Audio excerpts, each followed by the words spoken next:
What's going on, guys? It's your boy Texas Screwhead, man. I'm back with another video. Today we're gonna be actually working on the Impala, guys. I know I haven't been doing much updates on the Impala. I've been a lot towards the R1, but today we got some upgrades for the Impala. First of all, for the Impala, I did see a lot of people are asking me how much for the swap and all that.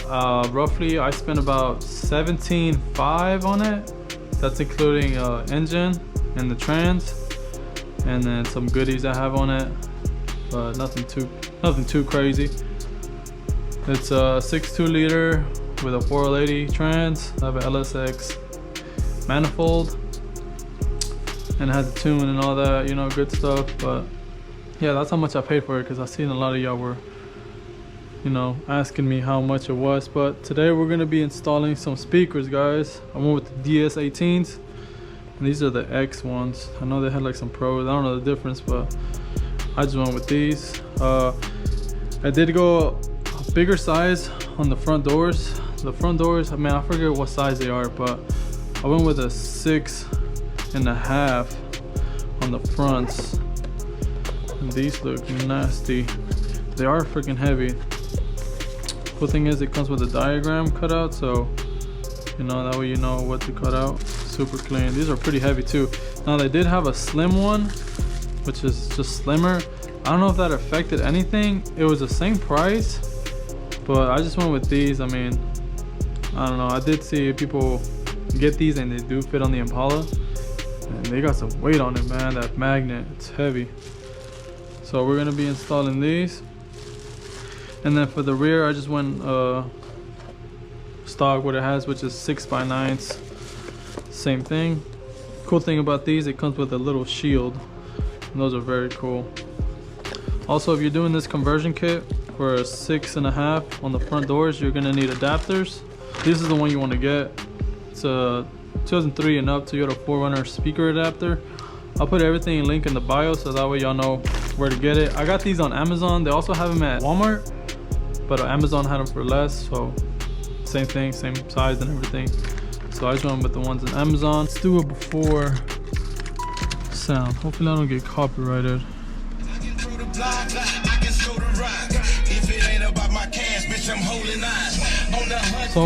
So I think the front ones are gone. So I think it's literally just coming from the rear. That's what it sounds like.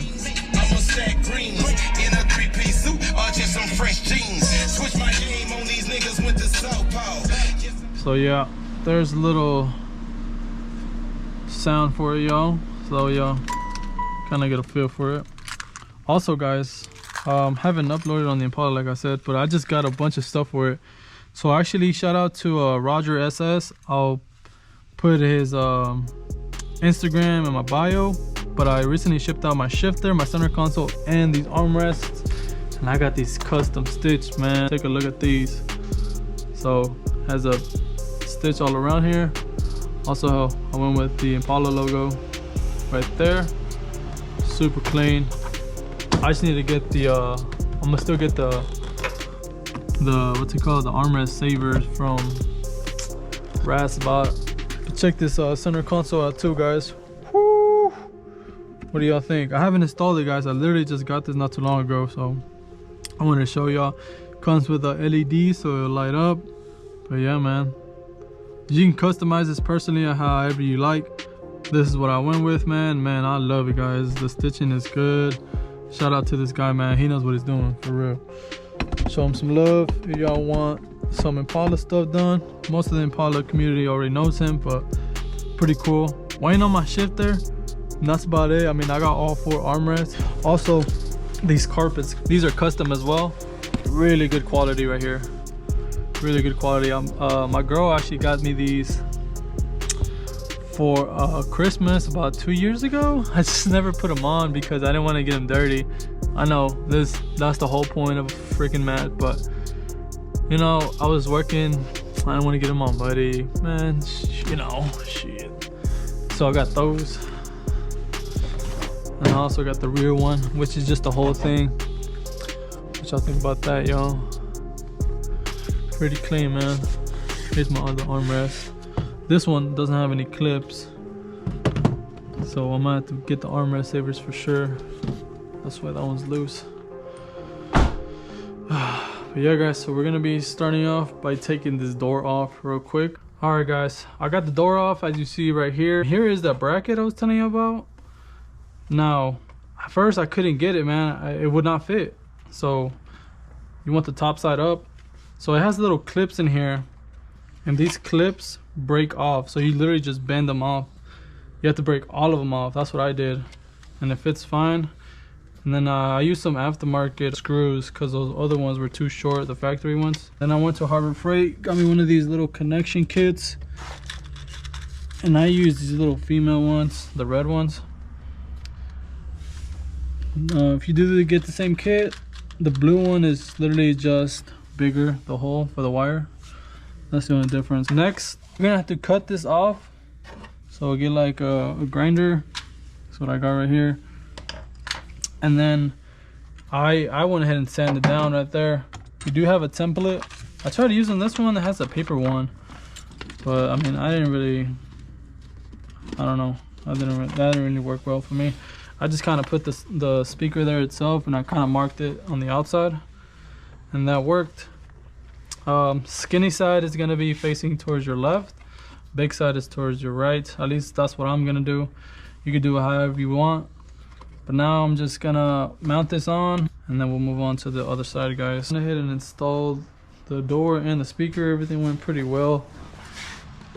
Everything's up tight. I did try to put some glue on some of the crevices that are cracked, but looks like it was already no saving that. Here is the, I thought it was a factory speaker, but it doesn't look like it. Definitely not it. Memphis Audio. This is the bracket that I was telling you about. So these little clips right here, these were interfering with the speaker itself. So all you gotta do is just fold them back, and they crack into place, or out of place I should say, just like that. Just go ahead and pry all of those. You're actually gonna be screwing them into these holes right here, not these, just so y'all know. The next day, Been a little bit of a dilemma here. I noticed as soon as I hook these up, my radio, once I turn it up, my radio kind of dims down and dies. And that's the reason being because these are pushing more watts. The unit itself doesn't have as much power for it. So I actually did went ahead and bought me a Kenwood double din. So looks like I'm gonna have to do this. Either way, I was gonna do this regardless, but oh well. Got that. So we're gonna actually be installing a whole Kenwood right here, so double din. Obviously you can't put one here, so you're gonna have to buy an aftermarket bracket. You can either get it from Etches, or man, this is other brand, I forgot what it's called, but I got mine from Etches. It's actually coming in today. So basically it replaces this. It moves your AC controls down here, and it has a pretty big gap so you can slide in the radio. Still has a little display here so you can put your Impala SS symbol. Just gonna have to do a little bit of cutting, so I'm gonna show you how to do that as well. This whole bottom panel is gonna have to come off, but I did went ahead and put the doors back on some of them, not all of them. Still working on the passenger side. Also did went ahead and put some epoxy on these doors since they are a little cracked, some JB Weld. I put the 6x9 on the rear, and it still just dims out the radio and it dies as soon as I turn up the volume. I know I need an amp. I have an amp, but obviously, you know, we're gonna replace this regardless at one point, so I figured might as well do it now since I'm already here. Also, they went ahead and buy some Dynomat stuff right here. Pretty good stuff. So I just put it around the door so music can sound pretty good. Went ahead and did that on both doors. I got this from it ain't Dynomat, but it's, you know, same thing. So I got it from Custom Sounds. I forgot the brand. All right, guys, moving on to the rear panel. So these just snap off with little clips, just like so. They pop off. You could do it from the trunk as well if you want, whatever you feel more comfortable doing. Here are the clips. Looks like I have one missing. Looks like we have aftermarket speakers here. And these are just going to be held by, I believe it's a 7mm nut. Yeah. So you want to take those off. So 1, 2, 3, 4. This here is the one that I had originally on there. These are not stock, but you can tell they are blown. The cool thing about this one I saw is that it's a 4-channel one, so it has 4 channels for the tweeters right here, which is pretty cool. I didn't think about that when I grabbed the ones I have now. Mines do not have it. It does have this little foam cover, which is cool. I don't know if it's aftermarket or not, but at least it has that. Wires already, there, so it just plug and play for me. Now DS18 did give me a bracket for the 6x9s, which is pretty cool. It's like a candy red. So we're gonna be slapping this on there. As you'll see, this is only a 1-2 channel. So yeah, if I wanted that tweeters, that would be separate. Let's go ahead and plug these up real quick.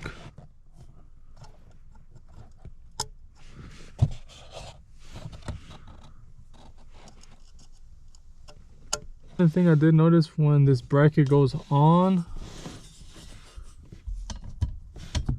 it kind of hits the clip on the far end up here, so it's not going to be able to fully shut. So I was either thinking of rocking it like this, just open. I mean, I could just see, but I don't know, guys. What do y'all think? Should I rock them like so, or leave them closed like this one? I already did this side. This side, as you can tell, this corner up here is kind of popped up. So, I mean, I could leave it like so. It does look kind of clean, I ain't gonna lie. Candy red with extra gloss. So yeah, basically that's it, man. You just wanna tie these 4 down, and that's it for this side. All right, guys, I went ahead and removed the lower dash. It's very brittle. I went ahead and already broke off this piece right here, trying to JB weld it back together. But basically, you want to pop this fuse panel right here. It's gonna be a bolt there, and there's gonna be like 1, 2, 3, 4 under here. I went ahead and removed the ashtray. There's gonna be 4 bolts underneath it, so you gotta pop it open. It's gonna be 4 bolts, 2 on each side, and then you're gonna have to pop this down your glove box, and then just kind of pop it off. Be really gentle with it. They are very brittle, as y'all know. Well, there's also gonna be a bolt underneath the ashtray right up in here. And now, all I'm gonna do now is take off this bracket. Looks like it's held by a couple bolts and screws. Pop that off real quick. You're gonna wanna saw this off. I went ahead and use my personal saw. This one's kind of big, so I did use a little Dremel. You want to just shave off the axis right here. I couldn't get to the far one, so I just went ahead and just kind of yanked it down. Snapped off just fine. That part's right here, actually. Kind of gives you a better look. So shave off the sides, and I just kind of, it's like this. Just kind of yanked it down. Then I'm gonna grab this kit, this metal bracket. Make sure this hole lines up with the top hole, and then they provide 3 screws. For some reason it says to put it backwards, so 1 on the top and then 2 in the outer bottom holes. That's for the AC controls. It has little tabs in the back so it lines up. We're gonna put the original screws back onto here. And then the top one, the bag did come with a nut, this nut right here. So that nut's gonna go on this back part right here. We're just gonna screw it on to the back. So I'm gonna do that real quick, and then should install the radio and wire everything up. The radio did come with its own bracket, but it just provided me with one. The one that came with the radio doesn't even fit in the cage, so we have to use the HS one. I already went ahead and pried those things down. When I was installing, I noticed I had this bracket backwards, so you want the little pointy ends here facing towards your radio. I'll put it on the second level. We'll see how good that's gonna be. Hopefully it's not too far in. I moved on to the cutting part of the dash.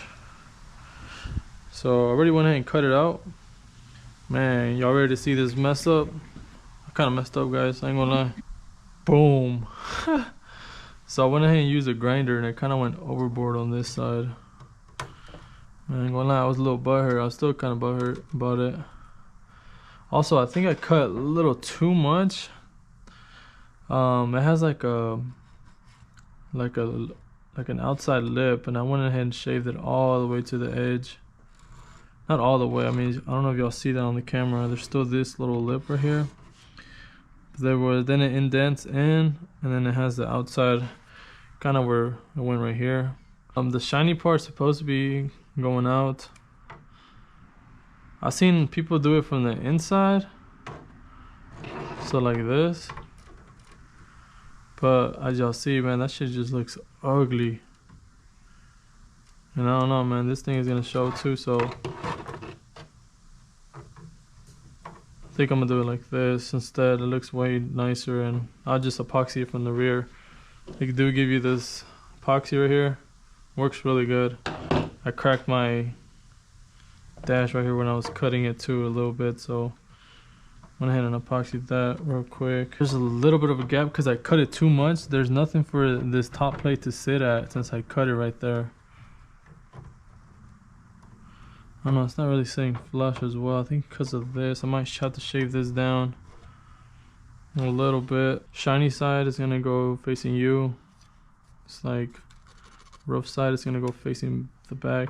I think people use clamps. I don't have any clamps, so I'm gonna try to work the best I can with these two little ones. I mean, they do the job. They do kind of hold it down.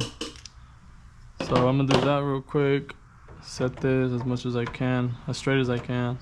Alright guys, this is the finished product. Went ahead and hooked everything back up. Now we're gonna move to installing the light. So your center console from Rogers. You just want to wire these and tap it into the wire that illuminates the park, reverse, and drive right here. So we're gonna have to take these two nuts off, and then I think it should come off.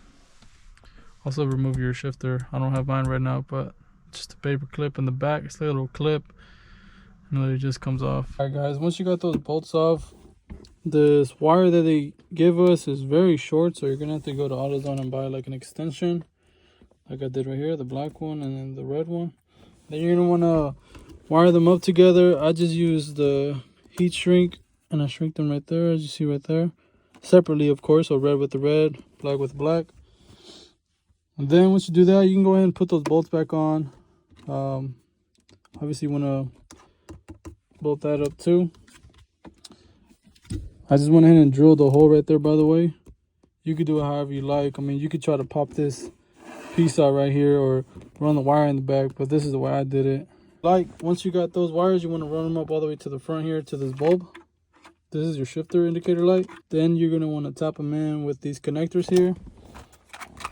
They are like the splice connectors. There's a part number if you want to get them. I just got this from AutoZone.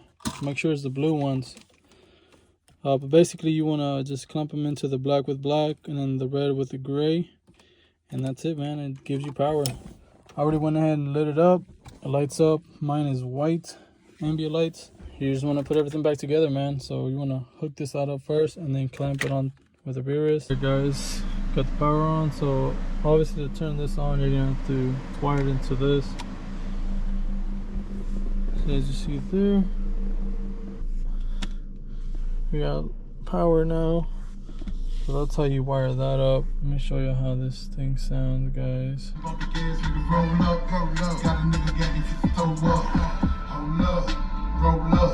I be smoking gas, drinking pull up. Riding around the city with the bad bitches and bitches. I get told from the flow up. So yeah, guys, that's pretty much it. That's how you wire that. I wanted to show you that because I couldn't find a video out there at all on how to do it.